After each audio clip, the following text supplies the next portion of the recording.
ബദരീങ്ങളെ പൊരുത്തം ലഭിക്കണം, മുഹീദ്ദീൻ ശൈഖ് തങ്ങളെ പൊരുത്തം ലഭിക്കണം, റിഫായി ശൈഖിന്റെ പൊരുത്തം ലഭിക്കണം, അതേ മമ്പർത്ത തങ്ങളെ പൊരുത്തം ലഭിക്കണം, കഴിഞ്ഞുപോയ എല്ലാ മഹാന്മാരെ പൊരുത്തവും ലഭിക്കണം, CM വലിയുള്ളാന്റെ പൊരുത്തം ലഭിക്കണം, ഖുത്ബി തങ്ങളെ പൊരുത്തം ലഭിക്കണം. ഖുത്ബി തങ്ങളുടെ ആണ്ട് നടക്കുന്ന സമയമാണ്, അതുപോലെ CM വലിയുള്ളാന്റെ ആണ്ട് നടക്കുന്ന സമയമാണ്. എന്തിനാണ് ഫാത്തിഹ ഓതുന്നത്, എന്തിനാണ് യാസീൻ ഓതുന്നത്, എന്തിനാണ് ഭക്ഷണം കൊടുക്കുന്നത്, എന്തിനാണ് ജനങ്ങൾ ഒഴുകിയെത്തുന്നത്? അവരെ പൊരുത്തം കിട്ടണം. ആ പൊരുത്തത്തിലൂടെ റബ്ബിന്റെ പൊരുത്തം ലഭിക്കണം. അതല്ലേ സുഹൃത്തുക്കളെ, റബ്ബിന്റെ പൊരുത്തം ലഭിക്കാൻ പൊരുത്തം കിട്ടേണ്ടവരെ പൊരുത്തമൊക്കെ കിട്ടണം. ബാപ്പ ഉമ്മാന്റെ പൊരുത്തമില്ലാതെ അള്ളാന്റെ പൊരുത്തം കിട്ടൂല, ഉസ്താദുമാരെ പൊരുത്തമില്ലാതെ റബ്ബിന്റെ പൊരുത്തം കിട്ടൂല. സാലിഹീങ്ങളായ ഹക്കിന്റെ മേൽ ഉറച്ചു നിൽക്കുന്ന ഉസ്താദുമാരാണോ, അവരെ പൊരുത്തമില്ലാതെ അള്ളാന്റെ പൊരുത്തം കിട്ടൂല. ഔലിയാക്കളെ പൊരുത്തമില്ലാതെ മുഅ്മിനീങ്ങൾക്ക് രക്ഷ കിട്ടൂല.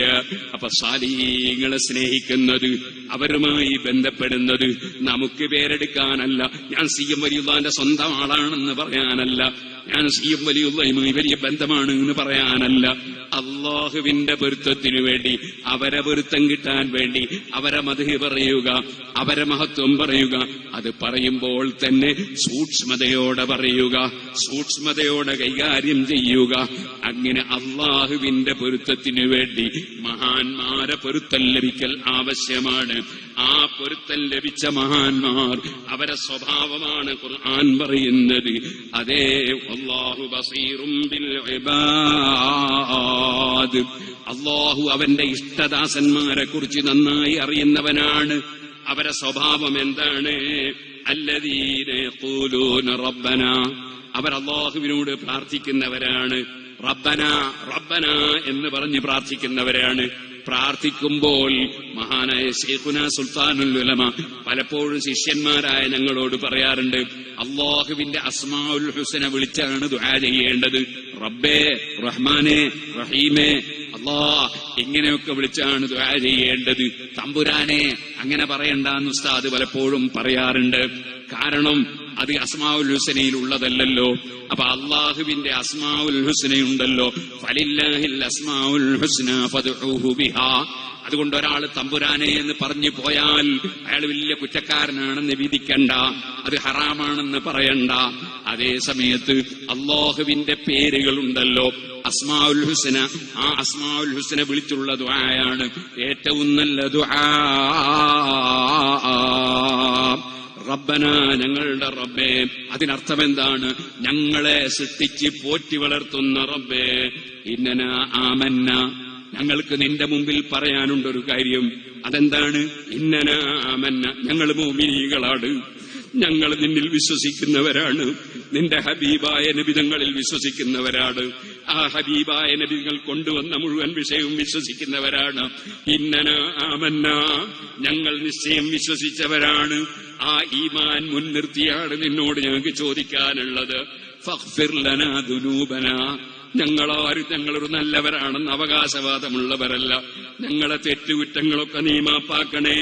വഖിനാ അദാബന്നാർ, നീ നരകം പടച്ചു വെച്ചിട്ടുണ്ട്, സ്വർഗവും പടച്ചു വെച്ചിട്ടുണ്ട്, നരകത്തിൽ കുറെ ആളുകളെയും പടച്ചു വെച്ചിട്ടുണ്ട്. ആ നരകത്തിൽ ഒരു സെക്കൻഡും കഴിയാൻ ഞങ്ങളെ കൊണ്ട് സാധിക്കൂല. അതുകൊണ്ട് നരകശിക്ഷ ഞങ്ങൾക്ക് കാക്കണേ എന്ന് റബ്ബിനോട് പ്രാർത്ഥിക്കുന്നവർ, അവരാണ് അല്ലാഹുവിന്റെ ഇഷ്ടദാസന്മാരായ അടിമകൾ. അവരുടെ ജീവിത ശൈലി എന്താണ്? അസ്സാബിരീന, ക്ഷമിക്കുന്നവരാണ്. എത്രയാണ് ക്ഷമിച്ചത് CM വലിയുള്ളാഹി, എത്രയാണ് മുഹീദ്ദീൻ ശൈഖ് നിങ്ങളെ ക്ഷമിച്ചത്? ഊടും ഉറക്കും ഒന്നുമേ കൂടാതെ 3 കാലം പുറത്ത് നടന്നവർ. എത്രയാണ് അവർ ക്ഷമിച്ചത്? മുസീബത്ത് വന്നാൽ അവർക്കൊരു വേവലാതിയുമില്ല. അത് അല്ലാഹു എനിക്ക് ഖൈറ് തരാനുള്ളതാണെന്ന് മനസ്സിലാക്കി. വല്ലദീന സബറു ബിത്തിഖാഅ വജ്ഹി റബ്ബിഹിം, അല്ലാഹുവിന്റെ വജ്ഹിനെ കരുതി ക്ഷമിക്കുകയാണ്. ഒരു കംപ്ലൈന്റും പടച്ചവനെ കുറിച്ച് അവരൊന്നും തന്നില്ലെങ്കിലുമില്ല, തന്നാലുമില്ല. എന്ത് മുസീബത്ത് തന്നാലും ഏത് നിഅമത്ത് തന്നാലും എന്റെ റബ്ബ് തന്നതല്ലേ എന്ന നിലക്ക് സംതൃപ്തിയാണ്. വല്ലദീന സബറു ഇബ്തിഗാഅ വജ്ഹി റബ്ബിഹിം, അങ്ങനെ റബ്ബിന്റെ പൊരുത്തം കരുതി ക്ഷമിക്കുന്നവർ, അവർക്ക് ഫർളുകൾ കൃത്യമായി എടുക്കുന്നതിന് യാതൊരു മടിയുമില്ല, അതിലവർ ക്ഷമിച്ചു നിൽക്കുകയാണ്. സുബ്ഹാനല്ലാഹ്, സുന്നത്തെടുക്കുന്നതിന് യാതൊരു അലസതയുമില്ല, അവർ ക്ഷമിച്ചു നിൽക്കുകയാണ്. ഓ പ്രിയപ്പെട്ട മുതഅല്ലിമീങ്ങളെ, മഹാനായ CM വലിയുല്ലാഹി ഖദ്ദസല്ലാഹു സിർറുൽ അസീസ് തങ്ങൾ ജനിക്കുന്നതിന് മുമ്പ് തന്നെ ഒരു വലിയായ മകൻ ജനിക്കാൻ പോകുന്നുവെന്ന് ഹറം ശരീഫിൽ നിന്ന്, മക്കയിൽ നിന്ന് ബാപ്പ സ്വപ്നം കണ്ടില്ലേ? ആ മകൻ ജനിച്ചപ്പോൾ നേരത്തെ ഇവിടെ പറഞ്ഞില്ലേ, പേര് വിളിച്ചതൊക്കെ പറഞ്ഞില്ലേ? ആ മഹാനായ ശൈഖ് മുഹമ്മദ് അബൂബക്കറിൽ മടവൂരി ഖദ്ദസല്ലാഹു സിർറുൽ അസീസ് മുതഅല്ലിമായ സമയത്ത് എത്രയാണ് ക്ഷമിച്ചത്. തലയണിയില്ല, പായയില്ല, വിരിപ്പില്ല, എന്നിട്ടും അവിടുന്ന് അധ്വാനിച്ച് പഠിച്ചില്ലേ? മുതഅല്ലിമീങ്ങളെ, നമ്മൾ സാലിഹീകളെ സ്നേഹിക്കുമ്പോ അവരെ വഴിയാണ് പിന്തുടരേണ്ടത്. അധ്വാനിച്ച് പഠിക്കണം, അധ്വാനിച്ച് ഇൽമ നേടണം, സുഖിക്കണമെന്ന ചിന്തയല്ല ഉണ്ടാകേണ്ടത്. നല്ല ക്ഷമയോടെ പഠിക്കണം, പഠിച്ചതനുസരിച്ച് പ്രവർത്തിക്കണം, അതിനും നല്ല ക്ഷമ വേണം. ഹറാം നോക്കിപ്പോകരുത്.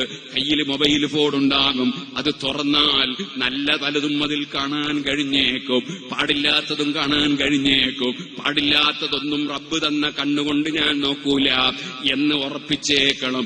റബ്ബ് തന്ന കണ്ണാണ്, റബ്ബ് തന്ന കാതാണ്, റബ്ബ് തന്ന നാവാണ്, റബ്ബ് തന്നതാണ് എന്റെ മനസ്സ്, എല്ലാം റബ്ബിന്റേതാണ്. അവൻ ഇഷ്ടപ്പെടാത്തതിൽ ഞാനൊന്നും ചെലവഴിക്കൂല. അതിന് നല്ല ക്ഷമ വേണം. അസ്സാബിരീൻ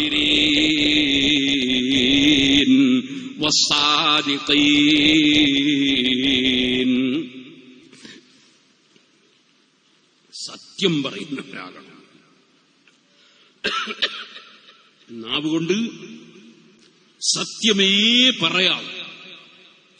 കഫാ ബിൽ മർഇ കദിബൻ അൻ യുഹദ്ദിസ ബികുല്ലി മാ സമിഅ, കേൾക്കുന്നതൊക്കെ പറഞ്ഞാൽ പലപ്പോഴും കളവ് വന്നു പോകും. അതുകൊണ്ട് സത്യം പറയുന്നവരായിരിക്കണം. വൽ ഖാനിതീൻ, അനുസരിക്കേണ്ടവരെ അനുസരിക്കുന്നവരാകണം.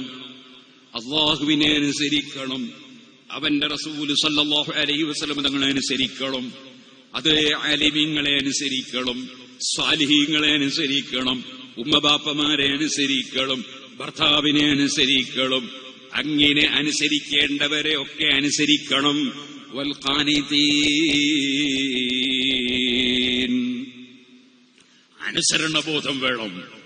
ആലിമീങ്ങളെ ചോദ്യം ചെയ്യുന്നവരാകരുത്, സാലിഹീങ്ങളെ നിന്ദിക്കുന്നവരാകരുത്.